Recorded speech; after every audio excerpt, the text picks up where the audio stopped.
Hello everyone, Leaf Reed here, and today we have a very important book. Definitely one of the few philosophical and esoteric texts that very heavily influenced my spirituality, my philosophy, and my way of approaching life. This is the very famous or infamous Kybalion. And so the Kybalion is a series of esoteric texts and a summary of Hermetic principles.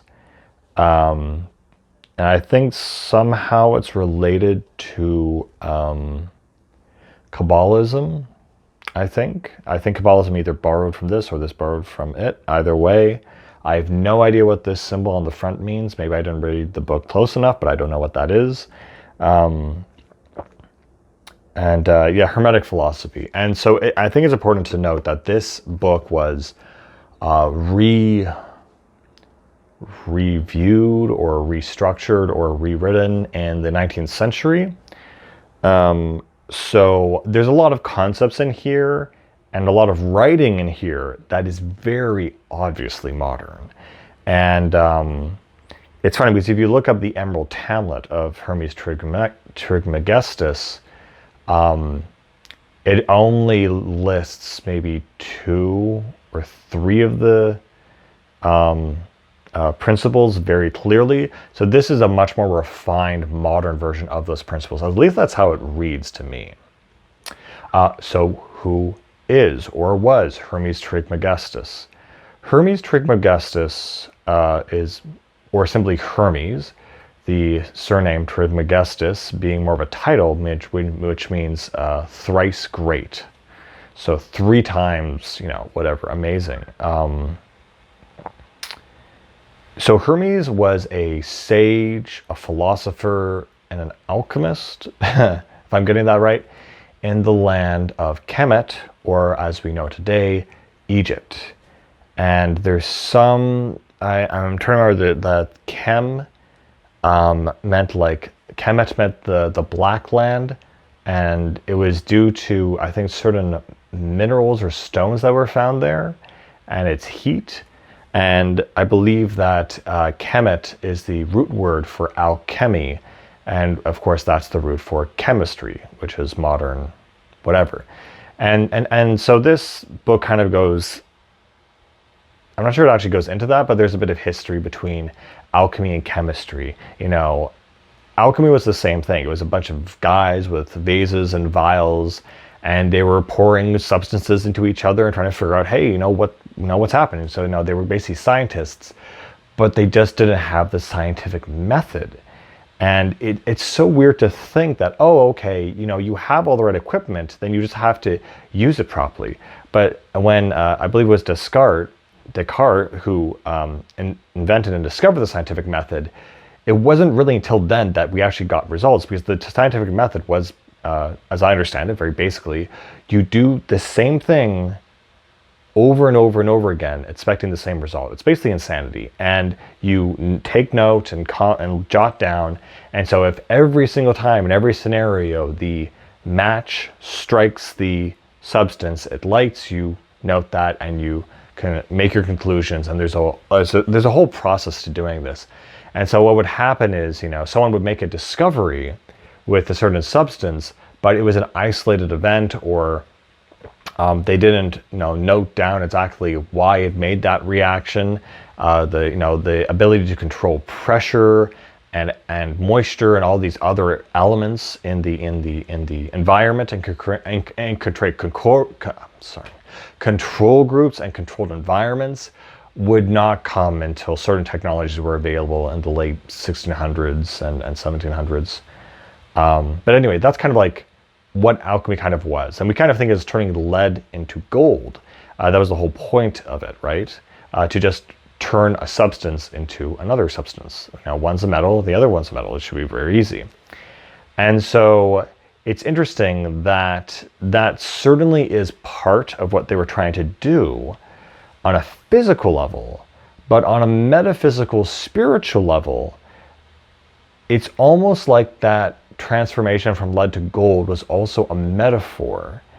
And so there were these things called mystery schools where people would go and study essentially philosophy and these highly, highly advanced techniques or ideas. And one of the observations is that these mystery schools were secret societies, or they were very hard to get into, or they were secret things. And the kind of reasoning behind that is not always that they were doing something illegal, which may or may not have been true, because you're dealing with substances and getting rare things and essentially making drugs more in a way, more or less, and making maybe explosive substances. So there is some illegal essence to it, but also to the extent that they wanted to exclude the average person that isn't interested in this stuff. And it's kind of, the old saying, throwing pearls before swine.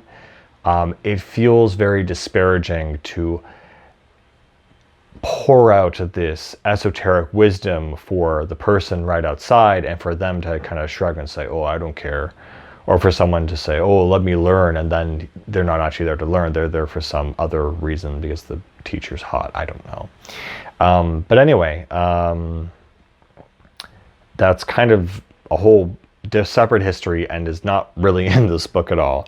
So what is in the Kybalion? The Kybalion goes over 7 basic principles of the universe. And it's like, these are the 7 laws that exist in the universe. And it's not exactly physical, but philosophical. I collated a 7. I think there might be more depending on your interpretation. But for me, and from other YouTube videos I've seen by other philosophers, there's 7 or an 8th one, which holds them all together. But the first one is what I would call mind over matter. And here it's called the mental universe. So this is, you've heard this all the time. Mind over matter, that, if you put your mind to something, you can do it. If you have a will, you can do it.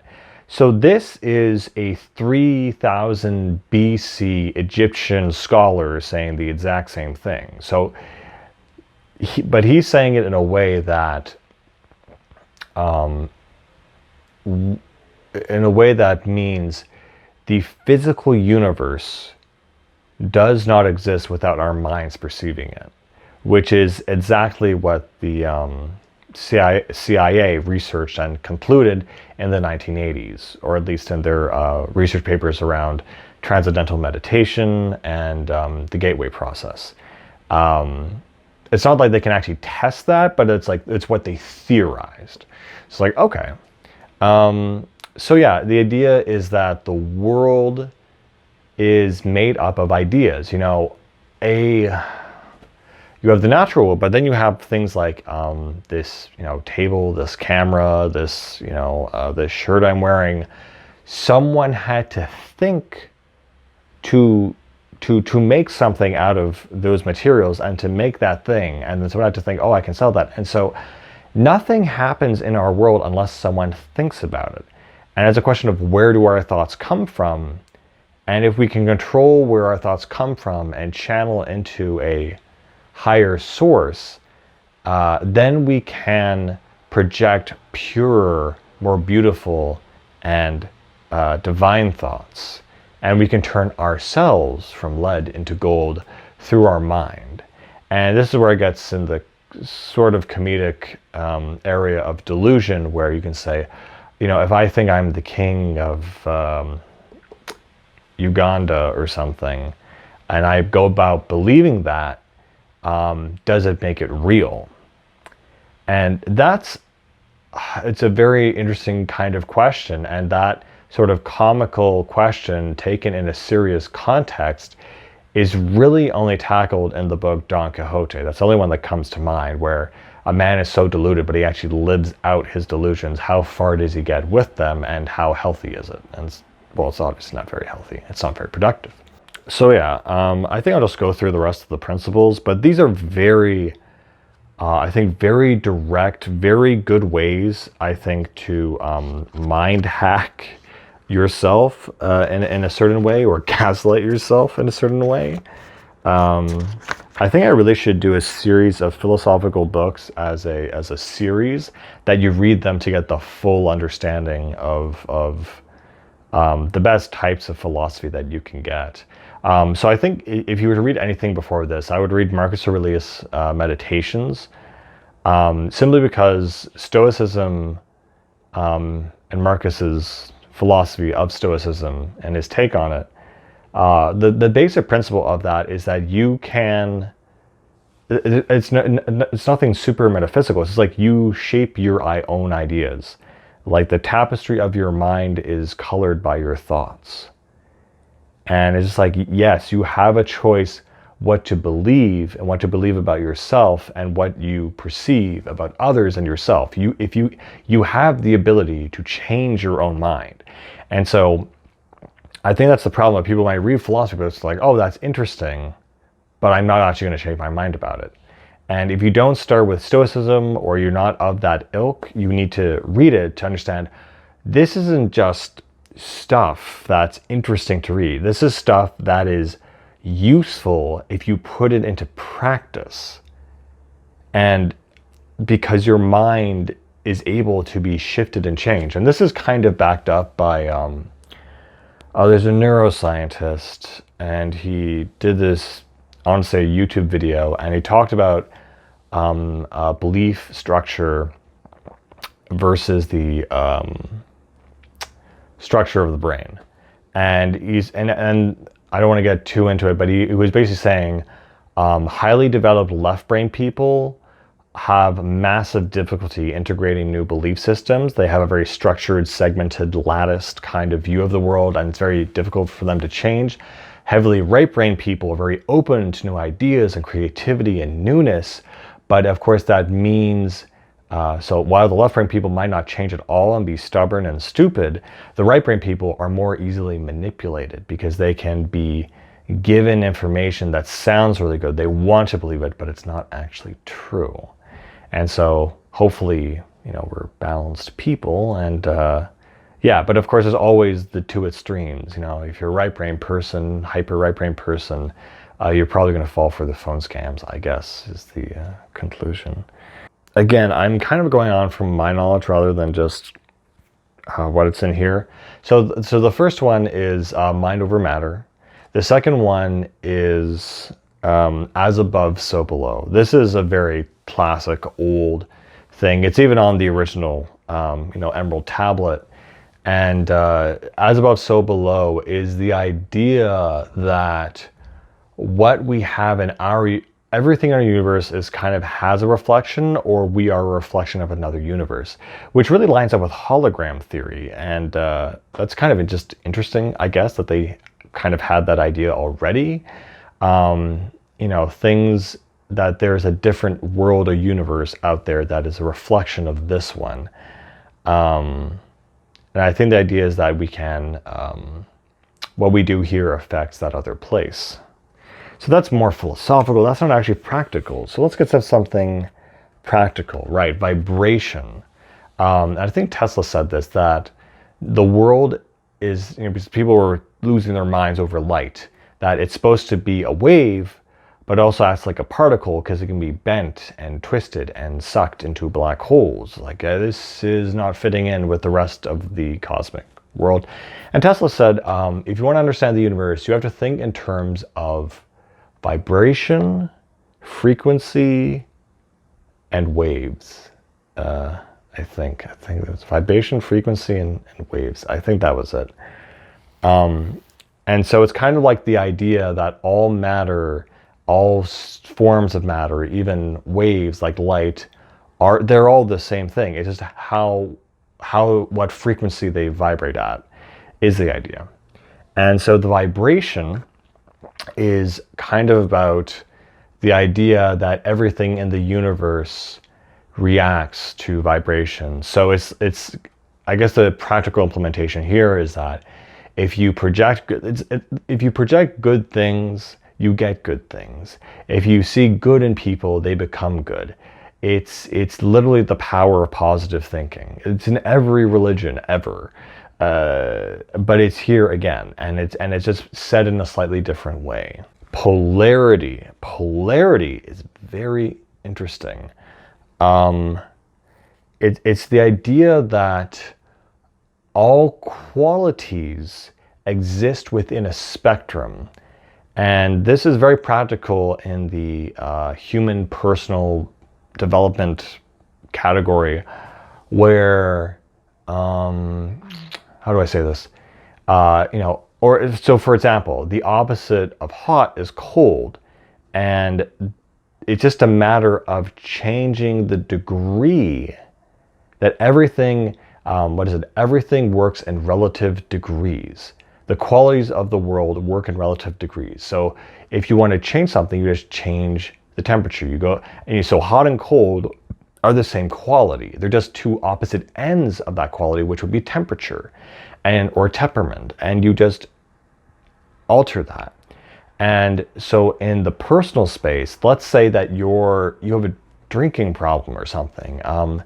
You want to take the quality of, addiction and just put it somewhere else. Maybe that's not a great example, but like if there's something that you want, like let's say you want to be, more attractive. Imagine you're putting a thing that's pushing it to the other end, let's say. And you're now generating a different thing. And it's kind of a weird mental exercise to think, okay, I'm altering this quality about myself. I am changing this quality. And it's not because people, I think it's to get people out of the things like, oh, I'm depressed, I'm anxious. And it's some form of control to think, no, yes, you are anxious, but anxiety is the same thing as confidence. And if you just move it in the same in the opposite direction, that thing just inverts. But it's the same essence. Confidence is the same feeling of anxiety, just totally opposite. And that's a weird, interesting way to think about getting out of your personal situations and problems. And that's one of my favorite things, is that you just realize that you don't lack the opposite of something. You are just tuned in to a hard degree of that thing. And of course, this book and every religion ever, I think, most of the main religions say that balance is key. Jesus said, walk the middle path, or, walk the narrow path. Buddhism, balance in all things, or something. Every single religion, balance of degrees. Next, rhythm. This is I love this one. I didn't get it at first, but I love this one. And it's basically that everything is just in a wave form. And you can say that's, for matter, for a rock has a waveform, this has a waveform. And I think there are beta gamma waves, which I am not intelligent enough to explain to you. But I know there are things like X-rays and whatever that, pass through objects. And the idea is that, the tighter and more highly oscillating the wave is, the more it'll penetrate. While longer, slower, bigger waves are probably more likely to hit something and deflect or stop. And that's all radiation. That's all, light. Light is ultraviolet rays, are very high frequency waves. But we also apply this to our personal lives. And the way I've read this and I've taken this is that in our personal lives, people say, oh, you should aim for happiness. Well, you cannot be happy all the time. It'll go like this. We have good days and we have bad days. It's, I think it was honestly a South Park episode where they have the emos and they're like, oh, it's like I'm sad, but it's because like it's the black keys on a piano, because it makes me appreciate the white keys and the better days, because sadness is just as good as happiness, man. Actually, I think this was Kyle talking to the emo, and the emo realized he was actually more poetic and in touch with his feelings than he was, which is so funny. Anyway, but yeah, we move in oscillation. And what it says about rhythm is that, as we go through our rhythms, our natural rhythms of, okay, we are feeling great today, we're feeling awful today, we're feeling okay today. And that, it's very much affected by the weather, the music you listen to. Those are all different kind of vibrations that affect that wave. If you're going down, if you know you're going down to a deep part and you're on the natural downside of your rhythm and your oscillation, it says, this is really cool, is that you want to integrate the other concept as above, so below, where you want to go into or reach into or put yourself in the super state of the above point, so that when you are in your natural depression, you essentially don't have to experience the negative area and the negative time, because you are inhabiting a superposition. And this is something that you see a lot in other religions, I feel, or philosophies, where you meditate to such a high state that you're no longer bothered by things, in a way. But it's only for that time when you know you're going to be depressed. So it's kind of a cool thing. If you're having a really bad day and you think to yourself, wow, this sucks. And it's like, wait a second. It's just going to be one of those days. Nothing's going to go wrong. Nothing's going to go right. Everything's going to go wrong. So you just take a breath and say, okay, I'm going into my other self, my higher self, and they will just have to, it's like you are now observing yourself having to live through this rather than doing it directly in first person, if that makes any sense. The next one is causation. Causation is very kind of straightforward. It's basically like a karma in a very simple way. Everything has an effect. You can't just do something in a vacuum and think and believe like, oh, okay, that's not gonna affect me. That's not gonna affect anyone 5-10 years from now. Everything is cause and effect and a constant flow around everything. 13, this one's interesting, perhaps slightly controversial, but gender. And it basically says, I'm sorry to anyone out there, there are two genders. That's it. And sorry, yeah, no, it's basically like there is male and female. And that extrapolates itself into, it's an axiom that extrapolates itself into every piece of nature. So everything natural, at least, has a male and female. It's weird to think like birds, there are bird wombs and bird penises, I guess, or cloacas. But it's just the observation that, nature is divided into male and female.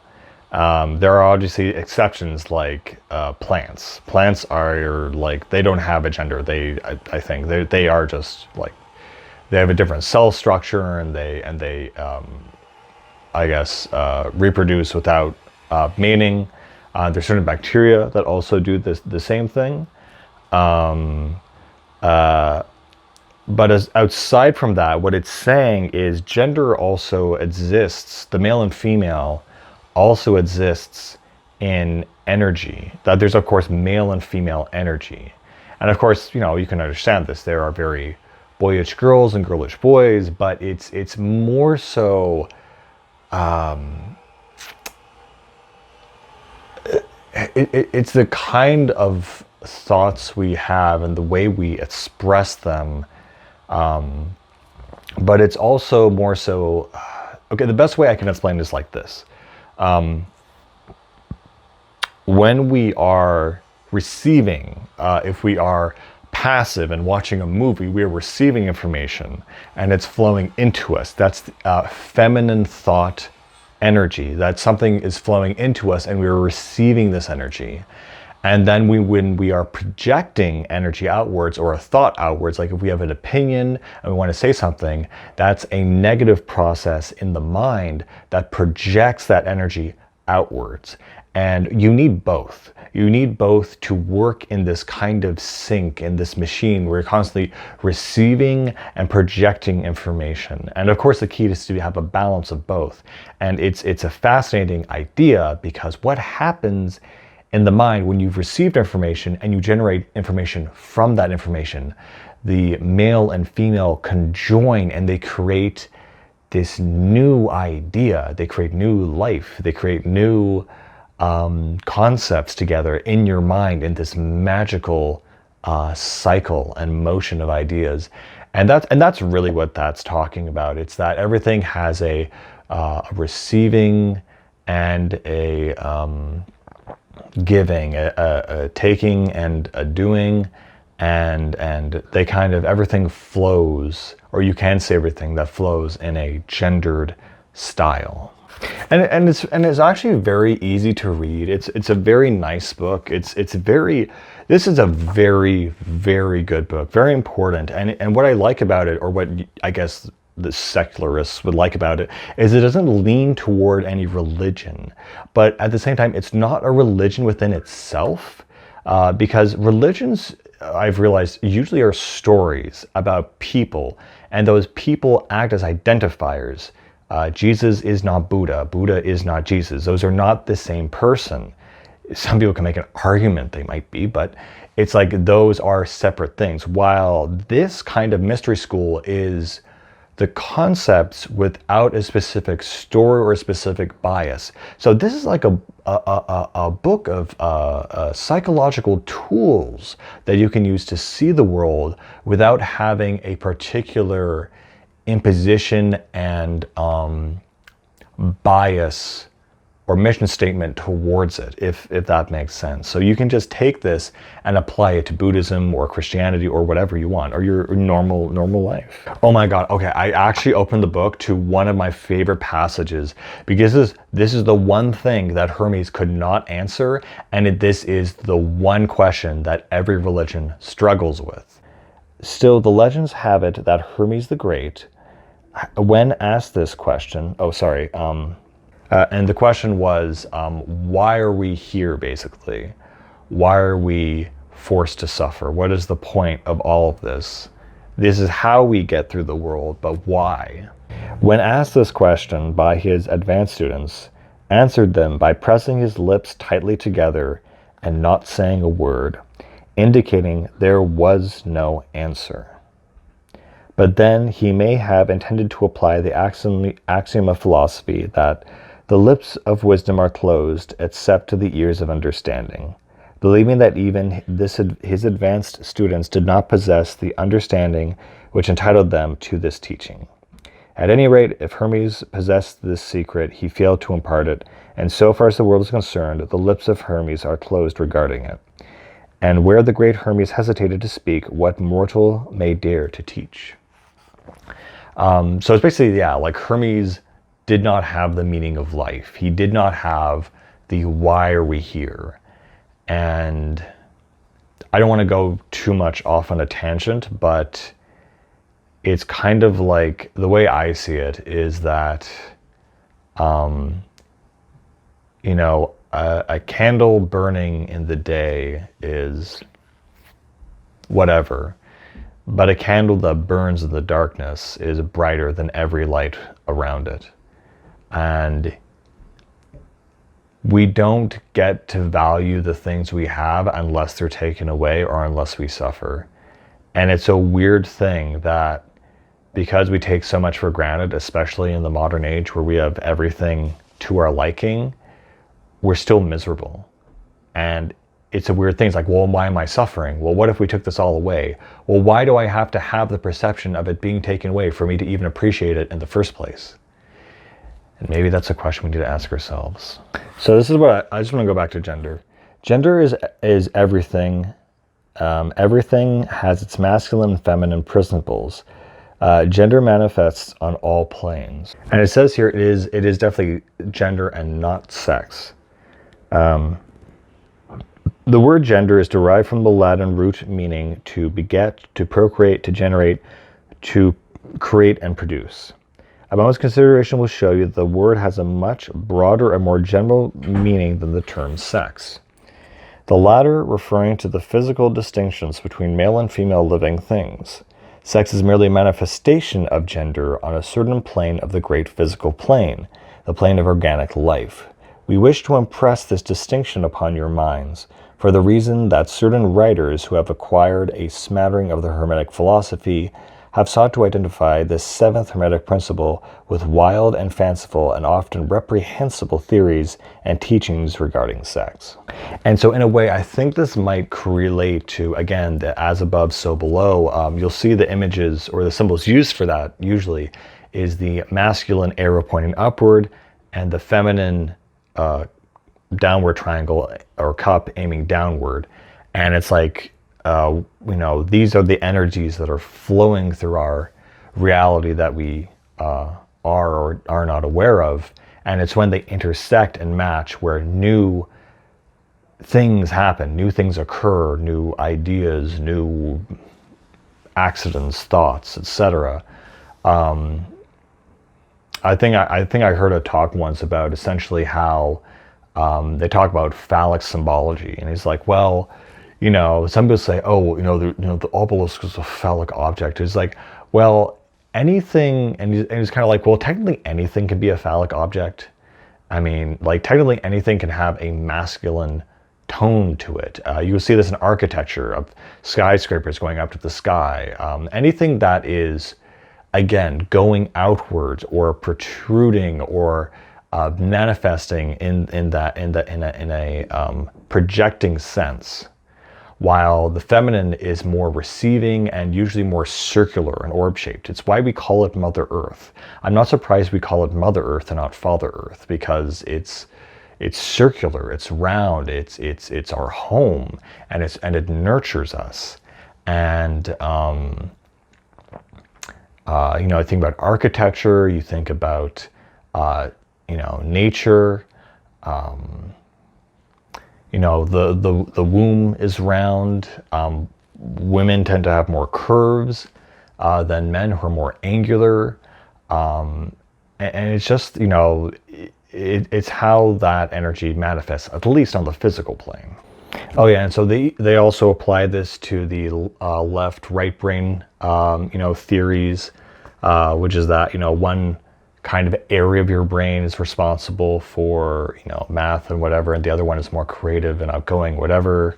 And so they can say that could be a male-female dichotomy.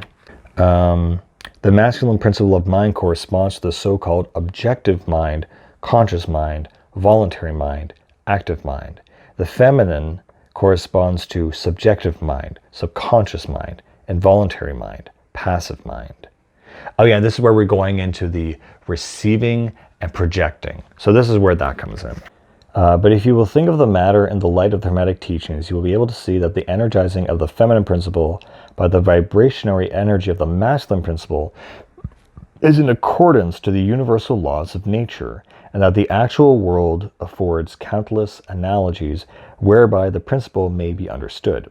In fact, the Hermetic teachings show that the very creation of the universe follows the same law, and that in all creative manifestations upon the planes of the spiritual, the mental, and the physical, there is always in operation this principle of gender, this manifestation of the masculine and the feminine principles, as above, so below, as above. And more than this, when the principle of mental gender is once grasped and understood, the very phenomena of psychology at once becomes capable of intelligent classification and study, instead of being very much in the dark. Yeah, the whole gender thing is not really as useful or as practical as the rest of the axioms and principles, but it's fun to think about, I guess. So they kind of end here with the conclusion, saying, the conclusion chapter saying, they have a bunch of one-liners, axioms. To change your mood or mental state, change your vibration. For me, the fastest way I change my vibration is I listen to a song. Song is just vibrating the airwaves into our little ear cochlea, which is like a spiral thing. And that information changes our mood because the vibration alters us. It's why I hate listening to the radio and popular music, or at least, current music, and how I feel so good when I listen to my own. True hermetic transmutation is a mental art. The transmutation from lead to gold in your mind, turning your personality from one of lead to gold, is a mental process and something you can do. And if the universe is mental, the mind must be the highest power affecting it. If this is understood, then all these so-called miracles and wonder workings are seen plainly for what they are. The all is mind, the universe is mental. The Kybalion. And that's it.